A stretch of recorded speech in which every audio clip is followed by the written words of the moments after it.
अस्सलाम वालेकुम स्टूडेंट्स। बेटा आज है जी हमारा लेक्चर नंबर 14 जिसमें हम स्टार्ट करने जा रहे हैं जी चैप्टर नंबर 3। तो चैप्टर नंबर 3 जो है हमारा जी ये है वो ग्रुप 3A और ग्रुप 4A एलिमेंट्स के बारे में। तो ग्रुप 3 और 4A एलिमेंट्स में जो हमारे टॉपिक्स हैं आज के डिस्कशन के कंटेंट्स हैं वो हैं जी aluminium and group 4A elements. तो सबसे पहले जो है वो हम एलुमिनियम के बारे में डिस्कस करेंगे। तो बेटा जो एलुमिनियम है ये एक मेटल है, थर्ड ए ग्रुप से इसका ताल्लुक़ है और इसका जो एटॉमिक नंबर है वो 13 है और इसका जो एटॉमिक मास है वो 27 है। ठीक है जी, आप इसकी फिजिकल अपीयरेंस आप देख सकते हैं। इसके बाद हम डिस्कस करेंगे जी एलुमिनियम के रिएक्शंस के बारे में। तो बेटा सबसे पहले हम देखते हैं जी रिएक्शन विद एयर। एलुमिनियम जो है वो एयर के साथ कैसे रिएक्शन करता है। When aluminium is burnt in air, the product is a mixture of the oxide and equally white aluminium nitride। आप देख सकते हैं कि एलुमिनियम ऑक्सीजन के साथ जब रिएक्शन करती है तो एलुमिनियम ऑक्साइड बनता है, साथ में हीट भी प्रोड्यूस होती है। और एलुमिनियम जब नाइट्रोजन के साथ रिएक्शन करता है तो एलुमिनियम नाइट्राइड कंपाउंड बनता है। और अब हम मज़ीद रिएक्टिविटी के बारे में देख लेते हैं। Aluminium is a very reactive metal. A layer of aluminium oxide is produced on exposure to air। जब एलुमिनियम का एयर के साथ ऑक्सीजन के साथ रिएक्शन होता है तो एलुमिनियम ऑक्साइड की तह चढ़ जाती है इसके ऊपर। इसकी वजह से इसका रिएक्शन जो है स्टॉप हो जाता है। तो जो अगले कुछ अदर्स एलिमेंट्स हैं जिनके साथ एलुमिनियम मेटल रिएक्ट करती हैं उनमें कौन कौन से हैं जी, जैसे कि आप देख सकते हैं। सबसे पहले reaction with hydrogen. Aluminium hydrogen के साथ रिएक्शन करके एलुमिनियम हाइड्राइड बनाती है। ठीक है। और ऑक्सीजन के साथ मिलकर एल्यूमिनियम ऑक्साइड है, नाइट्रोजन के साथ रिएक्शन करके एल्यूमिनियम नाइट्राइड बनाती है। और हैलोजेंस के साथ रिएक्शन करके एल्यूमिनियम हैलाइड बनता है। एसिड्स के साथ भी रिएक्शन करती है, HCl के साथ है तो एल्यूमिनियम क्लोराइड बन रहा है।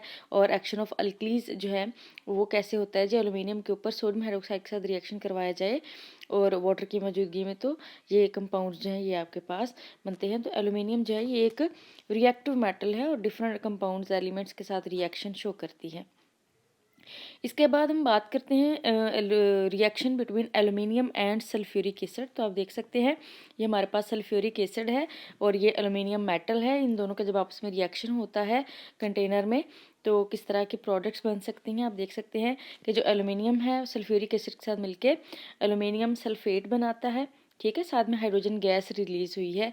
तो एक्चुअली रिएक्शन कौन सा होता है कि जो सल्फ्यूरिक एसिड है वो H पॉजिटिव आयंस डोनेट करता है और एल्युमिनियम H पॉजिटिव आयंस के साथ मिलके जो एल्युमिनियम है उसकी खुद की रिडक्शन हो जाती है और जो हाइड्रोजन है वो हाइड्रोजन गैस की सूरत में कन्वर्ट हो जाती है। तो इस तरह से एसिड के साथ ये रिएक्ट करती है। ठीक है जी।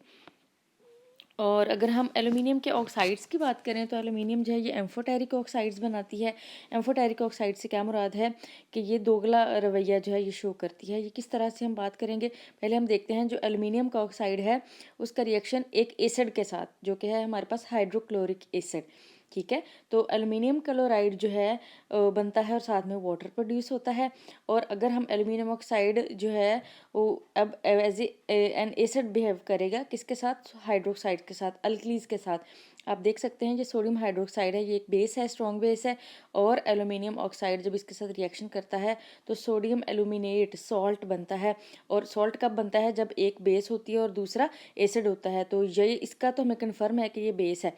तो अगर हमारी प्रोडक्ट वो सॉल्ट बन गया है तो इसका मतलब है कि यकीनन ये जो हमारा दूसरा कंपाउंड है इसने एसिड की तरह एक्ट किया है, जिसकी वजह से एसिड और बेस ने मिलकर सॉल्ट प्लस वाटर प्रोड्यूस कर दिया है। तो इस तरह से अंदाज़ा हो जाता है कि जो एल्युमिनियम है ये एम्फोटेरिक ऑक्साइड्स बनाता है। तो एल्युमिनियम के जो यूजेस हैं ये बहुत ही ज़्यादा इंपॉर्टेंट है और बहुत ही ज़्यादा वाइड यूजेस हैं। कहाँ तक हैं जी इसके यूजेस के बारे में पहले बात कर लेते हैं। Aluminium powder is used in silver paints for covering iron and other surfaces. मतलब कि जो स्टील है या आयरन है, लोहा है, उसकी सरफेस को कवर करने के लिए एल्युमिनियम पाउडर इस्तेमाल किया जाता है। For making alloys used in automobiles and aircrafts. मतलब कि हवा में उड़ने वाले जितने भी आले हैं, जो जहाज़ हैं या जितनी भी चीज़ें हैं या ऑटोमोबाइल्स हैं, गाड़ियाँ हैं, ये सब को बनाने के लिए एल्यूमिनियम इसमें इस्तेमाल की जाती है। फॉर मेकिंग थिन फॉइल्स, पतली परतें बनाने के लिए। For wrapping cigarettes and confectionery, मतलब कोई भी जो मीठी चीज़ें हैं या फूड प्रोडक्ट्स को कवर करने के लिए या सिगरेट्स को कवर करने के लिए। सिगरेट की डिब्बी में आपने अक्सर वो चमकीली सी परत देखी होगी, वो एल्यूमिनियम की बनी हुई होती है। तो एल्यूमिनियम इनको बनाने में काम आता है। इसके अलावा aluminium is used in huge variety of products including cans, tin cans या कैंस पैक बनाने के लिए। फॉइल्स, टिन जो एल्यूमिनियम की फॉइल्स हैं, बारीक परतें, उनको बनाने के लिए। किचन में जो बर्तन हम इस्तेमाल करते हैं, आप देख सकते हैं ये है, ये रैपिंग शीट है, ये आपके पास सिक्का है एल्यूमिनियम का बना हुआ, ठीक है। ये मुख्तलिफ चीज़ें जो है आप देख सकते हैं, वायर्स वगैरह हैं, विंडो फ्रेम्स है जिसमें कहते हैं जी एल्यूमिनियम की विंडोज़ है। और एरोप्लेन के पार्ट्स वगैरह, कॉइन्स बनाने में aluminium is a good electrical conductor and is often used in electrical transmission lines में भी इस्तेमाल होते हैं। Aluminium contains have many uses including telescope mirrors, decorative paper, packages, toys. तो मतलब इसका ये है कि एल्यूमिनियम जो है इसके बहुत ज़्यादा इस्तेमालात हैं हमारी डेली लाइफ में, इसलिए बहुत ही ज़्यादा इम्पॉर्टेंट मेटल है। इसके अलावा अगर हम इसके मज़ीद इस्तेमालात की तरफ देखें तो आप देख सकते हैं कि ये जो हम खाना खाते हैं, ये जो हमारे पास मटेरियल आप देख सकते हैं, ये जो खाने के लिए हम इस्तेमाल करते हैं, it is used for making electrical wires. Aluminium is widely used in food packing and cooking pots. Food की पैकिंग के लिए ये जो हम मटेरियल इस्तेमाल करते हैं और कुकिंग पॉट्स वगैरह बनाने में, it is used in mirrors and other decorative architectural components. Aluminium is also used in making windows, doors and roofs of the factories, household and consumer items such as utensils. तो आप ये wires, ये बर्तन, pots वगैरह सारा कुछ देख सकते हैं, ये एल्यूमिनियम के बने हुए होते हैं। तो एल्यूमिनियम के बाद जो है हमारा नेक्स्ट टॉपिक है वो है जी ग्रुप 4A एलिमेंट्स। तो ग्रुप 4A एलिमेंट्स जो हैं इसमें हम देख लेते हैं कि कौन कौन से एलिमेंट्स हैं जी हमारे पास। तो हमारे पास जी ग्रुप 4A में सबसे ऊपर है जी कार्बन। कार्बन के बाद है सिलिकॉन, सिलिकॉन के बाद जर्मेनियम, टिन, एसएन को टिन कहते हैं। और ये क्या है हमारे पास, लेड है। तो आप देख सकते हैं जो कार्बन है इसके एलोट्रोपिक फॉर्म डायमंड है, ठीक है, तो डायमंड इसके सामने बना हुआ है। ये आप सिलिकॉन गोगल्स देख सकते हैं, जो सिलिका है ये गोगल्स, शीशा बनता है इससे, ठीक है। और इसके अलावा ये जर्मेनियम है, इससे सेमीकंडक्टर्स बनते हैं, ठीक है। और ये जो टिन है इससे कैन बनता है, जो कैन पैक या टिन पैक जो हम देखते हैं कोक का, किसी भी कोल्ड ड्रिंक का। और जो लेड है इसकी बुलेट्स बनती हैं। तो आप साथ में इनके इस्तेमालात भी देख सकते हैं कि कौन कौन सी चीज़ इन एलिमेंट्स से मिलकर बनती है। इसके बाद हम डिस्कस करते हैं जी physical properties of the elements. तो जो सबसे पहले कार्बन है, इसके एलोट्रोपिक फॉर्म्स हैं जी, ग्रेफाइट है और डायमंड है। जो ग्रेफाइट होती है ये गुड इलेक्ट्रिकल की कंडक्टर होती है। जो डायमंड है very poor conductor of electricity. जो ग्रेफाइट है ये जॉइंट मॉलिक्यूलर स्ट्रक्चर होता है, और जो डायमंड है ये भी जॉइंट मॉलिक्यूलर स्ट्रक्चर है। और इनके मेल्टिंग और बॉइलिंग पॉइंट्स भी आपके सामने मेंशन किए गए हैं। इसके अलावा जो सिलिकॉन है इसकी कोई इलेक्ट्रोपिक फॉर्म्स नहीं है, जर्मेनियम की कोई इलेक्ट्रोपिक फॉर्म्स नहीं है। सिलिकॉन जो होता है जी वेरी पुअर इलेक्ट्रिकल कंडक्टर है, ठीक है, वन प्योर फॉर्म में। और ये भी जॉइंट मॉलिक्यूलर डायमंड टाइप होता है मॉलिक्यूलर स्ट्रक्चर। इसके अलावा अगर हम जर्मेनियम की बात करें तो ये भी अपनी प्योर स्टेट में वेरी पुअर इलेक्ट्रिकल कंडक्टर है। ये भी डायमंड की तरह का जॉइंट मॉलिक्यूल ही होता है।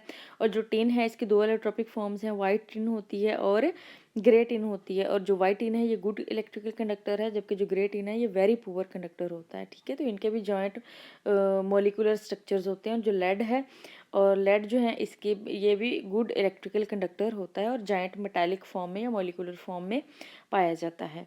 तो इसके बाद जो है हम इस ग्रुप के जो जनरल करैक्टरिस्टिक्स हैं उसके हवाले से बात कर लेते हैं कि इस ग्रुप की क्या क्या खसूसियात हैं। उनमें हम देखते हैं जी इनर्ट पेयर इफेक्ट। ये इनर्ट पेयर इफेक्ट क्या होता है, इसमें देखते हैं जी tin and lead do not use all the 4 electrons. अभी हम ये बात जानते हैं कि ये 4 ग्रुप के मेंबर्स हैं, इट मीन्स कि इनके वैलेंस शेल में 4 इलेक्ट्रॉन्स हैं। तो जो टिन और लेड हैं ये दोनों ही अपने do not use all the 4 electrons, चारों के चारों इलेक्ट्रॉन्स को बॉन्डिंग करने में इस्तेमाल नहीं करते। Carbon and and silicon form tetravalent compounds. Carbon और सिलिकॉन जो है ये 4 बॉन्ड्स बनाते हैं, whereas other members of this group form divalent compounds, जबकि इस ग्रुप के जो बाकी मेंबर्स हैं वो डाइवेलेंट कंपाउंड्स बनाते हैं बिसाइड्स टेट्रावेलेंट की बजाय। It is due to inert pair effect of NS2 electrons. इसका मतलब है कि इनके वैलेंस शेल में, आखिरी शेल में जो NS2 इलेक्ट्रॉन्स हैं मौजूद, ये बॉन्डिंग करने में हिस्सा नहीं लेते, ये इनर्ट पेयर के तौर पे इफेक्ट करते हैं। इनर्ट पेयर का मतलब है कि जो बॉन्ड बनाने में हिस्सा नहीं ले रहा, रिएक्शन में हिस्सा नहीं ले रहा। The reactivity of elements increases down the group. Down the group अगर इनकी रिएक्टिविटी की बात करें तो रिएक्टिविटी इंक्रीज होती है। Carbon and silicon are relatively inert. Carbon और सिलिकॉन जो है अपने बाकी ग्रुप की निस्बत इनर्ट हैं, कम रिएक्टिव हैं, जबकि tin and lead react with several acids, halogens and alkalis. जबकि जो डाउन द ग्रुप लेड और टिन मौजूद हैं, ये अल्कलीज और हैलोजेंस और एसिड्स के साथ रेडिली रिएक्शन जो है परफॉर्म करते हैं। तो जो कार्बन ग्रुप है इसमें अब कार्बन की अपीयरेंस कैसी है, उसकी जनरल रिएक्टिविटी कैसी है, उसकी अकरेंस कैसी है, इसके हवाले से थोड़ी सी बात कर लेते हैं। अब देख सकते हैं कि जो कार्बन ये क्या है जी, less apparent in a group. ठीक है, ये लेस अपेरेंट होती है। Carbon has dull black colour. इसकी एलोट्रोपिक फॉर्म्स के बारे में ग्रेफाइट और डायमंड है, जैसे कि सिलिकॉन और germanium, they are very dull grey और ब्लैक होते हैं। Tin and lead have a shining grey colour. ठीक है, तो जनरल अपेयरेंस है तो सारी फैमिली की। फिर इनकी रिएक्टिविटी क्या है जी, carbon in the form of graphite and diamond does not react easily. Carbon oxidises at high temperature, used as fuels के तौर पे इस्तेमाल होता है। Silicon, germanium, tin and lead are unreactive metals. ठीक है, और अगर इनकी अक्रंस के हवाले से बात की जाए इस ग्रुप के, तो carbon, tin and lead can all be found in the elemental form in the earth crust and are readily mined. मतलब माइंस की सूरत में मौजूद होते हैं, कान की सूरत में मौजूद होते हैं, इनकी कानें खोदी जा सकती हैं और वहाँ से हम इनको आसानी से हासिल कर सकते हैं। Silicon is found in mineral deposits and then purified. जो सिलिकॉन है इसकी मिनरल्स में से ये मिनरल्स की या ओर्स की सूरत में डिपॉजिट होता है और वहाँ से निकाल के हम इसको प्योर कर सकते हैं।